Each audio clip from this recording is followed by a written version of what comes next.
I'll talk to Mr. Hubbard myself. And you'll go over my head? He's just Jimmy's father. With very close connections on the school board. Mr. Rivers, as long as part of my job is counseling, I'll counsel and recommend according to my own judgment. All right, Mr. Callan, you do that. And you go yourself to Mr. Hubbard, too. And after you've made as much trouble as you can, you stop to think that you haven't been in this school system long enough to have tenure. You don't have a contract for next year. Good night, Mr. Callan. This is Talkback. Our drama for this program is called The Foul. Our guest is Dr. Hurst Anderson, President of American University, Washington, D.C. Later, Miss Lisa Sergio and Mr. Merle Emery will be asking Dr. Anderson questions raised by our play.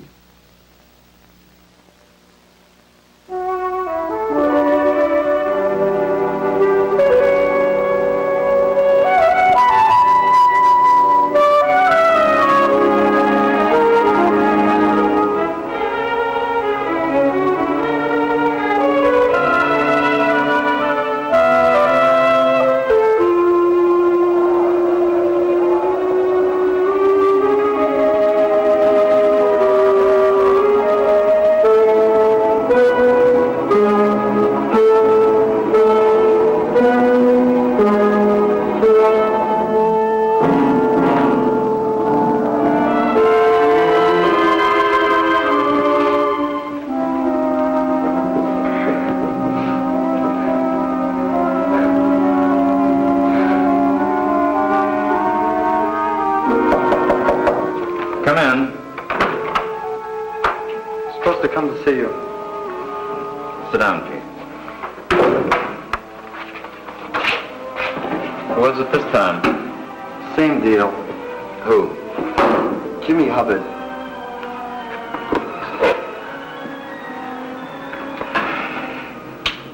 You've got blood on your face.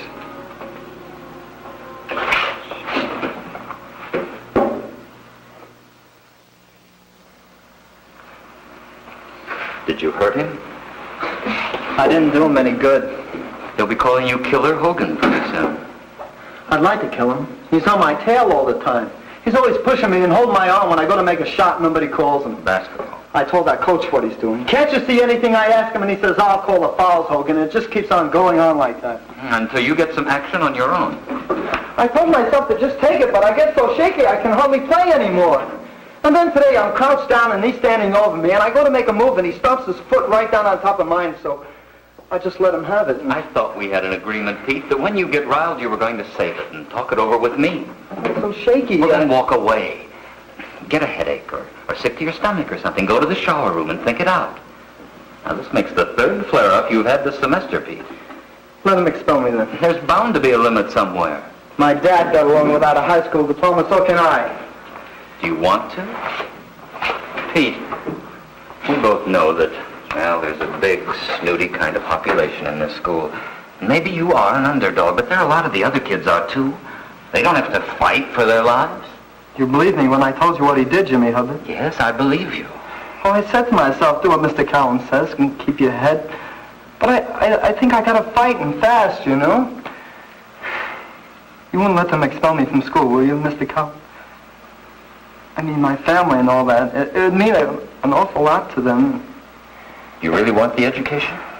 Sure I do, but I don't know. I feel like I'm not going to make it or something. I feel like I'm on a tight wire and someone's going to push me off or something.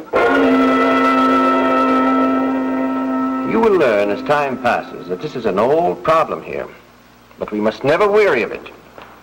And as it arises each time, we must call on all our resources for its solution. You agree with that, I suppose? Yes, sir.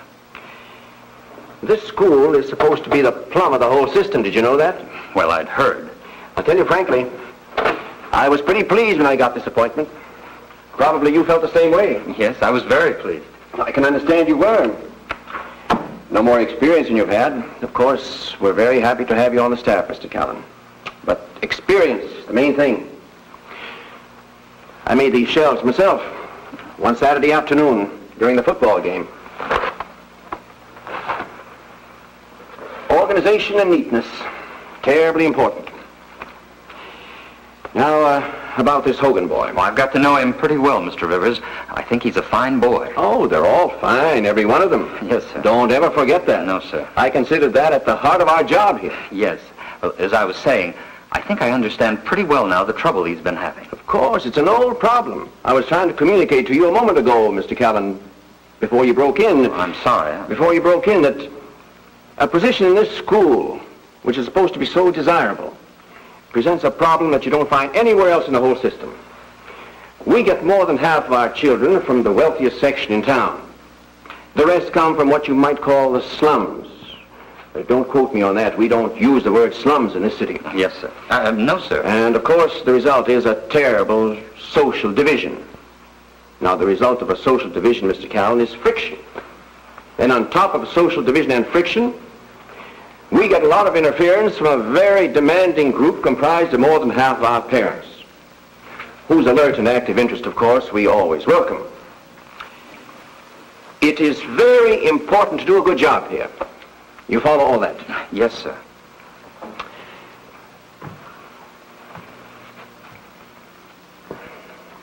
Hogan was the aggressor, I take it. No, I wouldn't say so, no.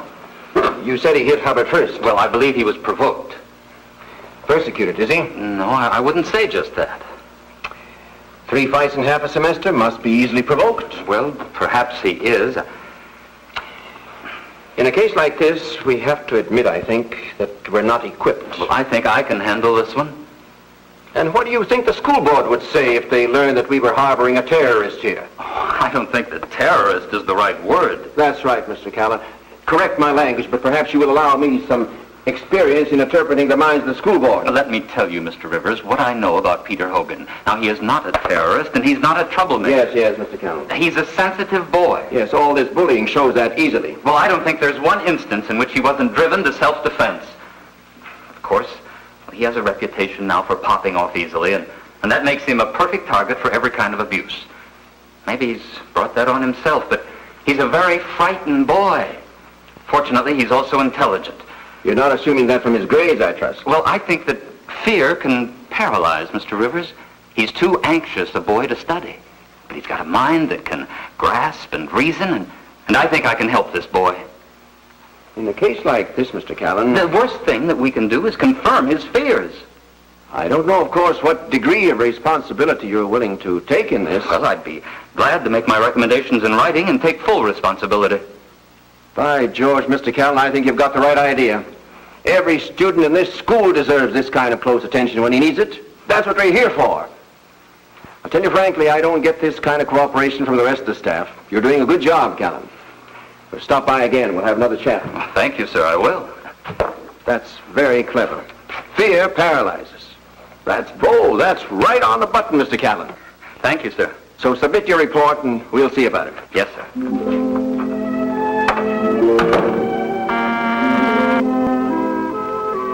What is it? Who's Mr. Hubbard? Oh, that Mr. Hubbard. Put him on.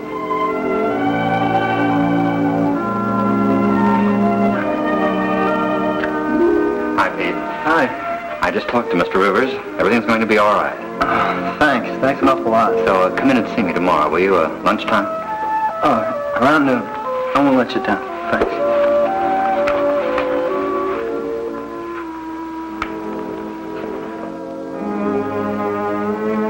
I don't see how that's possible, sir. I didn't stop by to argue, Mr. Callan, just to give you this information, which I'm sure you didn't have this afternoon.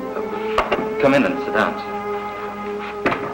If we had known how badly Jimmy Hubbard was injured... Well, how badly was he injured? I don't have the details. Will he be at school tomorrow? Most certainly not. I saw him this afternoon as I left school, sir. Well, except for a bad eye, It may be a concussion. we'd better wait to see if it's serious. I made up my mind to expel Hogan. I'll investigate the injuries before I write my recommendation. I'll tell you what I want you to write. A recommendation for expulsion. I can't do that. Oh, I don't expect you to be feelingful in it, Mr. Callan. A simple recitation of the facts. At the end of that, a statement of policy. I'll dictate that. You can sign it. That's all I want. I'll talk to Mr. Hubbard myself. And you'll go over my head? He's just Jimmy's father. With very close connections on the school board. Mr. Rivers, as long as part of my job is counseling, I'll counsel and recommend according to my own judgment. All right, Mr. Callan, you do that. And you go yourself to Mr. Hubbard, too. And after you've made as much trouble as you can, you stop to think that you haven't been in this school system long enough to have tenure. You don't have a contract for next year. Good night, Mr. Callan. Give my regards to your wife and children. Oh, honey.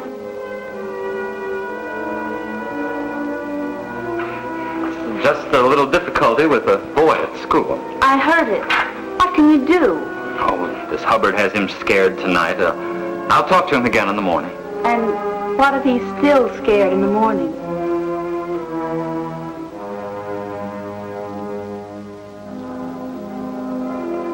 You can get a job for the rest of this year, and well, next year there's a good chance they'll let you into some other school in the city, Pete. I'll help you with that. Thanks, Mr. Callan.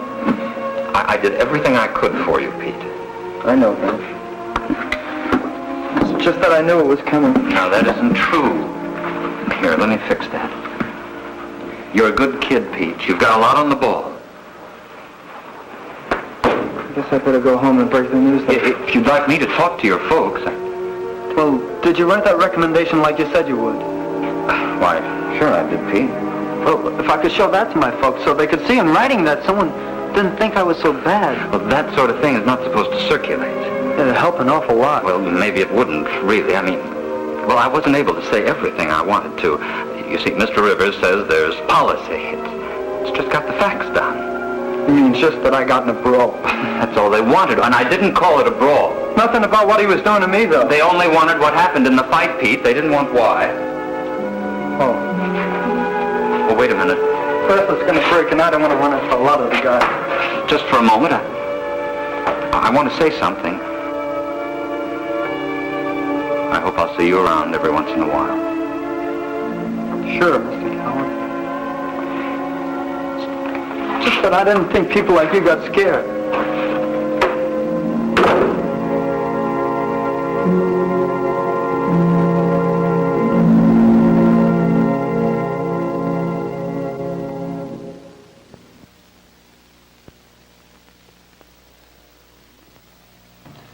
Dr. Anderson, I have a feeling that we bring much of this fear upon ourselves. Is there a way that we can recognize that we're doing this to ourselves? Well, this is a psychological problem. Yes. And these fears of ours emerge for many, many reasons. It's a complex situation. Maybe the things that have happened in our earlier years that condition us to certain kinds of responses to certain situations, and here we are as adults and we instinctively respond without really realizing it. It is possible for us to isolate these, take them out, look at them, examine them, and ask ourselves the question, is this rational? You know, and the mature person can do this and teaches himself to do this. The immature person never accomplishes this. The capacity to get hold of these fears, to pull them out and look at them and put them in the sun so that you can really see them objectively. Surely you don't despair of the possibility of bringing the immature people who are adults in point of view of age to maturity. Oh, of course not. Well, how, by what process do we do this? Well, by the process in which we're now engaged. We're discussing this problem. I'm assuming that we're talking to adults. And we're trying to get ourselves and all of us at this age level to realize that there is something we can do about this. It's an educational problem, in other words, in which we're now engaged. It's one of the reasons why we're talking about this problem. I would say to myself, if I am the victim of this emotion, that I don't seem to control, it's time to stop and take a look at it and bring it out in the open. Talk about it. Most people would take one of these tranquilizers instead. I'm afraid that this is something that is happening. And this is a most unfortunate situation because there is no way, really, except through anesthesia, to dull the pain of an emotion that is deep-seated in the life of the individual, except to get it out in the light, give it air, examine it, and let it dissipate itself because it won't stand the light of day. This is your psychoanalytical Of course, process. it really People is. go to the psychoanalyst for that. Yes, but you can do it yourself, too. Yeah. The mature person has to do it. You have to learn to do this. Is there any place where fear works for good? Oh, indeed. I'm delighted you asked this question. The assumption here is that fear is always bad. Not at all. The youngster who goes into a situation and doesn't quite know how to cope with it, the reaction of his whole organism, the emotional nature of man, is to, well, it is fear. I mean, the reaction is fear. Now, what is this thing? It's a danger signal. And as a danger signal, it's good. What happens to the individual who has normal fear? Let's try to separate the two, normal and abnormal fear. He keys himself up to a direct attack on the problem. I find myself, we all do, fearing certain consequences of a course of action. What does it do to us? It makes us more careful. It makes us more analytical. It makes us pause to think, and we think. And this process is important in life. In other words, the objective of life is not to relieve ourselves of all fear. No. The objective of life is to live fully with all the facts of human experience that we are aware of, one of which is the normality of fear. So it's the abnormal kind of fear that is the problem, not the normal kind. But Dr. Anderson, don't you have one factor? Once you are afraid, you have a sense of fear, it is because you have already made a distinction between the thing that is and the thing that is not dangerous. It's conscious or unconscious. Of course. In a physical case, of course, it's very conscious. If I jump, I might break my legs. You have to decide whether you're going to jump or not. Of course. There's fear. You overcome it with reasoning. In the moral field, we've seen here people whose strength was not sufficient morally to overcome the fear, as in the case of the counselor. When the principal's parting shot was, "Give my love to your children and wife," that's when the fear overcame him. Well, I'm sure that it was fear that overcame him, but there's something else that overcame this principle. The counselor, you mean? Well, both. Both. And even the boy, because he was there was a fear, an emotion of fear there too. Yes. This is, at heart, in case of these two adults, I think, a question of what they value most. Now, if this principle had it, and this goes back to your original question, I believe, if he had had at the heart of his thinking his own loyalty to the welfare of that boy as the prime value, as the principal value, see, as the core value, well, he could have been afraid, but the fear wouldn't have directed the action. It's the thing you value most that directs the action. He didn't value enough the life of that boy. This is trouble. It wasn't that he was the victim of fear. Of course he was that. But the fear overcame him because he didn't have the strength of a conviction about human life that was great enough to meet the situation that he had to meet that day. What you're saying is that what counts is the scale of values. Indeed. Christian values. Indeed. This is what life is all about. If we can't teach ourselves or acquire over a period of time a hierarchy of values which puts at the top the welfare of each individual human being, which after all is what we're dedicated to in this country, you know, well, then we're going to have trouble. We're always going to have trouble. Do you feel that the lack of fear has anything to do with a lack of respect that our young people seem to be developing nowadays? Respect for elders, respect for authority, respect for other human beings? And there seems to be a lack of this respect, don't you think? Well, this is a good question. You know, I work with young people all the time. I don't think they're getting any worse. I think they're getting better.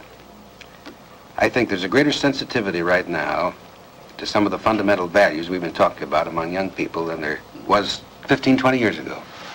I was terribly worried back in the 20s. I don't worry as much now as I did back in the 20s. Now, that's a long time back. Maybe you wouldn't remember that, but What has improved this, Dr. Anderson? What has improved it? Yes. You know, that's a question that's hard to answer. I wish I knew the full answer to that. You think It's the mood war... and the temper of the period in which we live.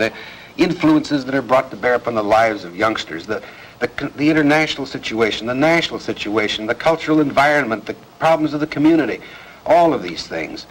And the fact that I think this is an important one, the fact that youngsters are feeling more alone now. You say it's lack of respect, maybe it is. I don't know what it is, really. But they feel more alone in the world than they felt for a long time. That aloneness means that they're going to try, they try to escape. And in their escape, they have to achieve an understanding, or they can't live. And this desire for a fundamental human understanding on the part of young people is more real right now than it's been in the last 2 generations in my judgment. Would you say that our educational system, or even our whole society, fails to give people enough of the values with which you can live alone? Well, which are of the spirit, yeah, no? I think I would, yes, I would say that, and I would say it for this reason. I mean, the reason I think this can be said is that we've been going through a tremendous revolution. I mean, our own people, we don't think of this. We talk about the revolutions in Cuba and the rest of the world. We've been going through a revolution. It's been a revolution of thinking, of feeling, of objectives, of ideals, of goals. And this revolution has been moving us toward the materialistic and away from the spiritual, if you will, in a sense. And these things go, the pendulum swings one way, it's going to swing back too.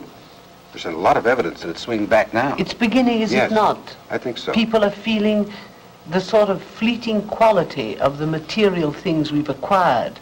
These don't give security. No. And they're trying to get down to the values that can never escape us. Quite right. Yes, I think. Do you think, Dr. Anderson, that the confrontation that has occurred is a matter of history, perhaps, between so many Americans and the individuals who have faced death, as when we have rescued refugees from a concentration camp?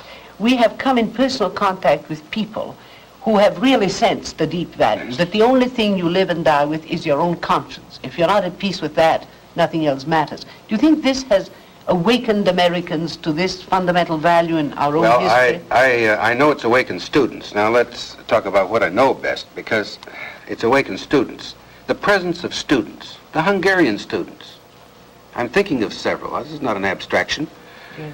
Living on a given college campus and what the experience of those Hungarian freedom fighters, has meant in the lives and the emotions and the feelings and the values of the kids that they've come in contact with. It's made a terrific impact.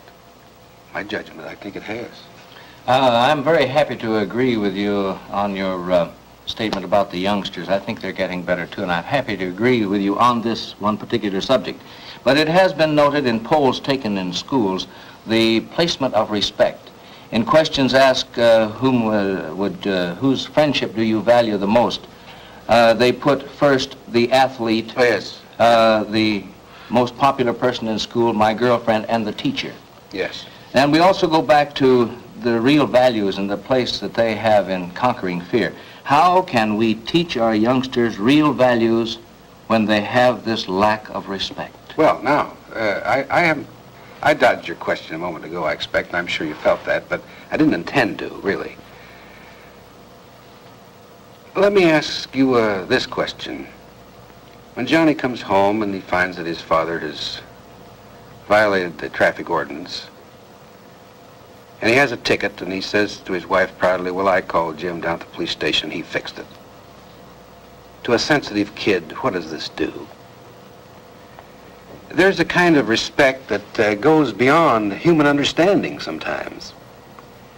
I have a really fundamental feeling that what you call this lack of respect, for the most part, has its origin in the lives of the adult members of our society, and not so much in the lives of the youngsters. What you're saying is the power of example. Oh, yes, and in so many cases it's been the wrong example. I have worked with so many youngsters who've come out of broken homes. What can you tell a youngster who comes out of a home in which divorce and separation has been the life of the kid about the sanctity of marriage? Or the respect which this individual ought to accord his father and his mother. All right, then where do we start with modern society and their responsibility in creating this situation? Where do we start with ourselves? I think that we have to realize in a more fundamental way than we sometimes are like to realize that, after all, we're living not only in our own world, we're living in the world of the past generation by virtue of our inheritance, and we're living in the world of the next generation by virtue of our children and our youngsters. And that to try and live in only one of these three generations is an utter impossibility in the first place, and it escapes the responsibility that emerges from the past and the responsibility that must be projected into the future. This realization of the triple character of human life is something that we've got to be more keenly aware of as parents in America than we are aware of it at the moment, I'm afraid. I would like to ask another question that refers to the drama we've seen. I was much impressed, perhaps you were also, by the boy's parting line. He looks at the counselor and he says, "I didn't think people like you ever got scared." Meaning perhaps a person who, like you, meaning the counselor, has had education, things the boy didn't have, better background. This correlation between better social status and background and a sense of security and courage. I was greatly impressed by that remark, too, and it really goes to the heart of the answer to your question, this question of respect. How could you expect this boy, now, to have the respect for this counselor and this principal that we would like to see in a relationship between younger and older people under these circumstances? This has been a knife that has created a wound in the life of this boy. This experience of the principal and the counselor, over which will be lifelong in its influence on this chap. This is the critical part of this film.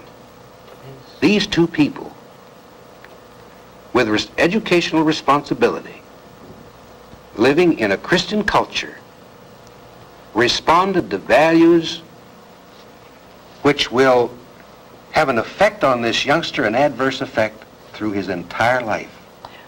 And it's a very serious matter. Speaking of Christian culture, and it is growing, why are we such a frightened nation? That's a good question. Why shouldn't we have the courage, which is the heart of our faith, in a period of international and world tension?